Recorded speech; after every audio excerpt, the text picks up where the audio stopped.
ലോകത്ത് ഇന്ന് ജീവനോടെ ഇരിക്കുന്ന ഏത് ജീവിയും ലോകത്തിലെ ഏറ്റവും സ്വാർത്ഥരായ ജീവികളാണ്. സ്വാർത്ഥത ഇല്ലാത്ത ജീവികളൊക്കെ എന്നേ വംശനാശം സംഭവിച്ചിട്ടുണ്ട്.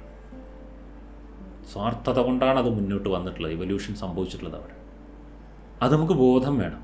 അതുകൊണ്ട് നമ്മൾ ബ്ലൈൻഡായിട്ട് എവിടെയും റിലാക്സ്ഡ് മോഡിൽ ഇരിക്കരുത്. എല്ലാ അപകടങ്ങളും സംഭവിച്ചിട്ടുള്ളത് ജാഗ്രത കുറഞ്ഞ സമയങ്ങളിലാണ്. നിങ്ങൾക്കറിയാം, ചുരങ്ങളിൽ അപകടം സംഭവിക്കുന്നതിനേക്കാൾ കൂടുതൽ ഒരേപോലെ പോകുന്ന ഹൈവേകളിലാണ് അപകടം സംഭവിക്കുന്നത്. എന്തുകൊണ്ടാണ്? ചുരങ്ങളിൽ ഡ്രൈവർ ജാഗ്രതയിലാണ്.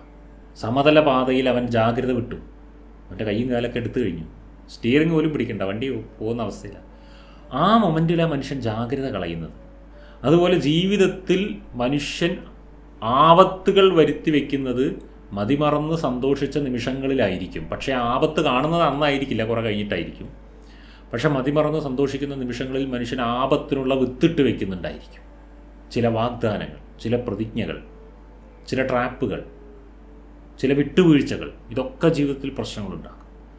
അതുകൊണ്ട് ബുദ്ധിയെ മറന്നുകൊണ്ട് എവിടെയും സന്തോഷിക്കാൻ പോവാതിരിക്കുക. സ്നേഹിക്കാൻ തുടങ്ങാൻ പഠിക്കുന്നത് പോലെ സ്നേഹിക്കുന്നത് നിർത്തിവെക്കാനും പഠിക്കണം. ഓക്കെ, വാഗ്ദാനങ്ങൾ നൽകാൻ പഠിക്കുന്നത് പോലെ വാഗ്ദാനങ്ങൾ ലംഘിക്കാൻ പഠിക്കണം. അത് പ്രോപ്പറല്ലാത്തൊരു വ്യക്തിയുടെ മുന്നിലാണെങ്കിൽ. നമ്മളൊരു വ്യക്തിയെ ട്രസ്റ്റ് ചെയ്യുന്നത് പോലെ നമ്മുടെ മുന്നിൽ കൃത്യമായ ലക്ഷണങ്ങൾ കണ്ടു കഴിഞ്ഞാൽ ട്രസ്റ്റ് നഷ്ടപ്പെട്ടിരിക്കുന്നു, ഇനി ഞാൻ ട്രസ്റ്റ് ചെയ്യില്ല എന്ന് തീരുമാനിക്കാനും നമുക്ക് സാധിക്കണം. വിട്ടുവീഴ്ചകൾ ചെയ്യാൻ പഠിക്കുന്നത് പോലെ ബലം പിടിക്കാനും പഠിക്കണം. എല്ലാത്തിൻ്റെയും രണ്ട് സൈഡും അറിഞ്ഞിരിക്കണം. ഏതെങ്കിലും ഒരു സൈഡും കൊണ്ട് നിങ്ങൾ ജീവിക്കുകയാണെന്നുണ്ടെങ്കിൽ, നിങ്ങൾ ഒരു തേരിൻ്റെ ഒരു സൈഡത്തെ രണ്ട് ചക്രവും അഴിച്ചു വെച്ച്, അല്ലെങ്കിൽ ഒരു കാറിൻ്റെ ഒരു സൈഡത്തെ രണ്ട് ചക്രം അഴിച്ചു വെച്ച് വലതുവശത്തെ ചക്രങ്ങൾ കൊണ്ട് മാത്രം കാർ ഓടിച്ച് എങ്ങനെ ഉണ്ടാവും? വട്ടം കറങ്ങും. അത് ഭൗതിക ലോകത്തിൽ ജീവിക്കുവാൻ ആവശ്യമായ തന്ത്രങ്ങൾ, അതുപോലെ ഒരു മനുഷ്യൻ നല്ലവനായി നിലനിൽക്കുവാൻ വേണ്ട തന്ത്രങ്ങൾ, ഫിസിക്കൽ വേൾഡിൻ്റെ റൂൾസ് ആൻഡ് കുറച്ചുകൂടെ ഹയർ ആയിട്ടുള്ള നമ്മുടെ തലങ്ങളുടെ റൂൾസ്, ഇത് രണ്ടിനും തുല്യ പ്രാധാന്യം വേണം. അങ്ങനെ ജീവിക്കുകയാണെങ്കിൽ നമ്മുടെ മൈൻഡ് സ്ട്രോങ് ആയിരിക്കും. അങ്ങനത്തെ ഒരു സ്ട്രോങ് മൈൻഡ് മറ്റുള്ളവരാൽ അബ്യൂസ് ചെയ്യപ്പെടില്ല. ജീവിതത്തിൽ പ്രതിസന്ധികൾ വരില്ല. കൂടുതലും പ്രതിസന്ധികൾ വന്നിട്ടുള്ള ജീവിതം, പ്രതിസന്ധികളിൽ ആകെ കുഴഞ്ഞ് നശിച്ചുപോയ ആളുകളില്ലേ, അവരുടെയൊക്കെ ജീവിതത്തിൽ എന്താ സംഭവിച്ചിട്ടുള്ളതെന്നറിയോ? അവരുടെ ജീവിതത്തിൽ എന്താ സംഭവിച്ചിട്ടുള്ളതെന്നറിയോ? അവർ പ്രിപ്പയർഡ് ആയിരുന്നില്ല എന്നുള്ളതാണ്. പ്രതിസന്ധികളെ നേരിടുവാൻ നമ്മൾക്ക് ചെയ്യാൻ പറ്റുന്ന ഒരു വഴി പ്രിപ്പയർഡ് ആവുക എന്നുള്ളത്. ഞാൻ നല്ലൊരു ഉദാഹരണം പറഞ്ഞു തരട്ടെ. ഞാൻ എൻ്റെ ഒരു സുഹൃത്തുമായിട്ടൊരു ബഹളം ഉണ്ടായിന്ന് വിചാരിക്കുക. അപ്പം ഞാൻ ആ സുഹൃത്തിനെ, എനിക്ക് കുറച്ച് കൈക്കരുത്ത് കൂടുതലാണ് അവനേക്കാളെന്ന് വിചാരിക്കുക. അപ്പോൾ ബഹളം ഉണ്ടായപ്പോൾ ഞാൻ ആ സുഹൃത്തിനെ നല്ല പോലെ പെരുമാറി, ഒന്ന് തല്ലി എന്ന് വിചാരിച്ചോളൂ. അവൻ എന്നെ തിരിച്ച് തല്ലാനുള്ള ധൈര്യമില്ല. കാരണം അവൻ കുറച്ച് എൻ്റെ അത്ര ഒരു ശാരീരിക ശക്തി ഇല്ലാത്തവനാണ്. അപ്പോൾ അവൻ അന്ന് മുതൽ ജിമ്മിന് പോകാൻ തുടങ്ങി, കരാട്ടയ്ക്ക് പോകാൻ തുടങ്ങി, പ്രാക്ടീസ് തുടങ്ങിയവൻ. എന്തിനു വേണ്ടിയെന്നറിയോ? എന്നെ വന്ന് തല്ലാൻ. ഇത് ഞാൻ അറിഞ്ഞു. അപ്പം ഞാൻ എന്താ ചെയ്യേണ്ടത്? ഞാനും വേഗം ജിമ്മിന് പോകാൻ തുടങ്ങണം, കരാട്ടയ്ക്ക് പോകാൻ തുടങ്ങണം. തല്ലാനല്ലെങ്കിലും അത്യാവശ്യം തല്ല് കൊള്ളാനുള്ള പ്രാപ്തിയെങ്കിലും ഉണ്ടാക്കി വെക്കണം ഞാൻ, അല്ലേ? അത്യാവശ്യം ഇടികൊണ്ട പഞ്ചറാവാത്ത രീതിയിൽ ഞാൻ എന്നെ ഒന്ന് പ്രിപ്പയർ ചെയ്ത് വെക്കണം. ചിലപ്പോൾ ആൾ രണ്ട് തന്നിട്ട് പോയ സമാധാനം ആയിക്കോളുമായിരിക്കും. ബട്ട് ഒരു കാര്യം ഉറപ്പാണ്, ഞാനവിടെ എന്ത് ചെയ്യണം? ഞാനവിടെ എന്നെ പ്രിപ്പയർ ചെയ്ത് വെക്കേണ്ട ഉത്തരവാദിത്വമുണ്ട്. അപ്പോൾ വരാൻ പോകുന്ന പ്രതിസന്ധികളെക്കുറിച്ചിട്ട് ഏകദേശം ഒരു ധാരണയുണ്ടായാൽ ഞാൻ അതിന് ഏറ്റുവാങ്ങാനുള്ള കരുത്ത് ശക്തിപ്പെടുത്തി വെക്കണം, തയ്യാറാക്കി വെക്കണം. ഇതേപോലെയാണ് ജീവിതം. ലൈഫിൽ പ്രതിസന്ധികളിൽ തളരാതിരിക്കുവാൻ പ്രതിസന്ധികളുടെ മേലെ പോയി നമുക്കൊന്നും ചെയ്യാൻ പറ്റില്ല. പ്രതിസന്ധികളെ ഹാൻഡിൽ ചെയ്യുന്ന ഞാൻ എൻ്റെ മേലെ കുറച്ച് പണിയെടുക്കണം. പ്രതിസന്ധികളെ ശരിക്കും ഹാൻഡിൽ ചെയ്യാൻ കഴിയാത്ത വ്യക്തി എന്ത് ചെയ്യുമെന്നറിയോ? അതിന് കൂടുതൽ വഷളാക്കും, അവിടെ വലിയ ബഹളം ഉണ്ടാക്കും. അതാണ് വലിയ രസം. ഒരു പക്ഷേ നമ്മുടെ മുന്നിൽ വരുന്ന പ്രശ്നം 10% ഉണ്ടാവുള്ളൂ. നമ്മളുടെ പ്രോപ്പർ ഡീലിംഗ് കപ്പാസിറ്റി ഇല്ലാത്ത കാരണത്താൽ ആ പ്രശ്നത്തെ നമ്മൾ 50% മാറ്റും. ഒരിക്കൽ ഒരാളുടെ വണ്ടിയിൽ പുള്ളി കോഴിക്കോട് നിന്ന് തിരുവനന്തപുരത്തേക്ക് യാത്ര തുടങ്ങിയതാണ്, കാറ്. പാതി വഴിയിൽ വെച്ചിട്ട് പുള്ളിയുടെ ബ്രേക്ക് കംപ്ലൈൻ്റ് ആയി. കുറച്ചേ ബ്രേക്കുള്ളൂ വണ്ടിക്കിപ്പോൾ, ഒരുപാട് ബ്രേക്കില്ല. അപ്പോൾ ഒരു വർക്ക്ഷോപ്പിൽ കയറിയിട്ട് ബ്രേക്ക് ശരിയാക്കി തരുമെന്ന് ചോദിച്ചപ്പോൾ അദ്ദേഹം പറഞ്ഞു 2-3 മണിക്കൂറാവും ഇത് ശരിയാക്കി തരാൻ.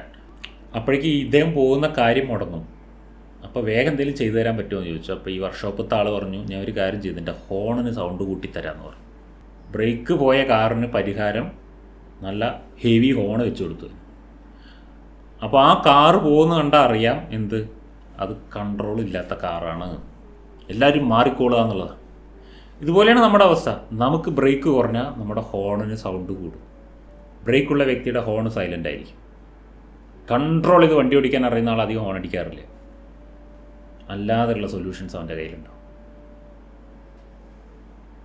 റോഡിലൂടെ വണ്ടി ഓടിച്ച് പോകുമ്പോഴുള്ള അതേപോലെയാണ് ജീവിതം. റോഡിലൂടെ വണ്ടി ഓടിക്കുമ്പോൾ അപകടം പറ്റാതിരിക്കണമെങ്കിൽ അവൻ നല്ലപോലെ ശ്രദ്ധിച്ച് ഓടിക്കണം അല്ലേ?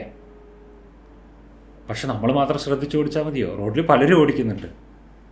അപ്പോൾ അവരിൽ പലരും ഒട്ടും നിയമങ്ങൾ പാലിക്കാതെ അങ്ങോട്ടും ഇങ്ങോട്ടും തോന്നിയ പോലെയാണ് വണ്ടി ഓടിക്കുന്നത് വിചാരിച്ചോ. അപ്പോൾ നമ്മളെന്താ ചെയ്യേണ്ടത്? ഒന്നും കൂടെ ശ്രദ്ധിച്ച് ഓടിക്കണം. അവരെ നമുക്ക് വണ്ടി നിർത്തി ക്ലാസ് എടുക്കാൻ പറ്റുമോ റോഡിൽ? ഇല്ലല്ലോ. നമ്മൾ ശ്രദ്ധിച്ചോടിച്ചാൽ നമുക്ക് അപകടം ഉണ്ടാവാതെ പോകാം. അപ്പോൾ ബാക്കിയുള്ളവർ വരുത്തി വെക്കണ അപകടം എല്ലാവരും വന്ന് ഇങ്ങോട്ട് കയറിയാലോ? അങ്ങനത്തെ പേടിയുണ്ടോ? അപ്പോൾ നമ്മൾ ഒന്നും കൂടെ ശ്രദ്ധിച്ചിട്ട് പോകും. അതേ വഴിയുള്ളൂ, വേറെ വഴിയില്ല. നമ്മുടെ തലയിൽ ആരും വന്ന് കയറാതിരിക്കാൻ. ഇതേപോലെയാണ് ജീവിതം. നമ്മളായിട്ട് നമ്മുടെ ജീവിതത്തിൽ പ്രതിസന്ധികൾ ഉണ്ടാക്കാതിരിക്കുക, വല്ലവരൊക്കെ ഉണ്ടാക്കി തരുന്ന പ്രതിസന്ധികളെ സമർത്ഥമായിട്ട് ഡീൽ ചെയ്യാനും പഠിക്കുക. ഒരു പ്രധാനപ്പെട്ട ക്വസ്റ്റ്യൻ ചോദിക്കട്ടെ. നിങ്ങളുടെ കാരണം കൊണ്ട് നിങ്ങളുടെ ജീവിതത്തിലൊരു പ്രശ്നം ഉണ്ടായി, അത് നിങ്ങൾ പരിഹരിക്കണോ വേണ്ടയോ? നിങ്ങൾ അതിൻ്റെ പരിഹരിക്കുവാനുള്ള ഉത്തരവാദിത്തം ഏറ്റെടുക്കണോ വേണ്ടയോ? ഏറ്റെടുക്കണം, ആയിരിക്കില്ലേ? ഇനിയൊരു ചോദ്യം, നിങ്ങളുടെ കാരണം കൊണ്ടല്ല, നിങ്ങളുടെ ഒപ്പം ജീവിക്കുന്ന ഒരാളുടെ കാരണം കൊണ്ട് നിങ്ങളുടെ ജീവിതത്തിൽ ഒരു പ്രശ്നം വന്നിരിക്കുകയാണ്, നിങ്ങളെ ബാധിക്കുന്നൊരു പ്രശ്നം, അതിന് നിങ്ങൾ പരിഹാരം കണ്ടെത്തണോ വേണ്ടയോ?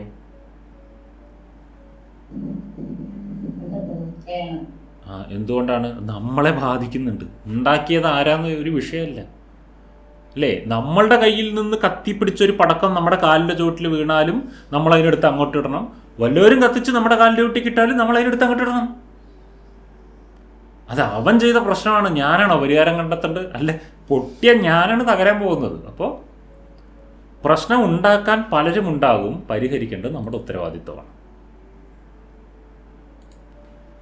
നമ്മുടെ ഉത്തരവാദിത്തം അല്ല എന്ന് വിചാരിച്ചിരുന്നാലോ അനുഭവിക്കേണ്ടി വരും. ഈ ലോകത്ത് ജീവിക്കുന്ന എല്ലാ മനുഷ്യർക്കും ജീവിതം നശിച്ചു പോകുന്നതിൽ വലിയ ഖേദമൊന്നുമില്ല. എല്ലാവർക്കും പല ആളുകളും നശിച്ചു പോകാൻ തയ്യാറായിട്ട് ജീവിക്കണവരാണ്.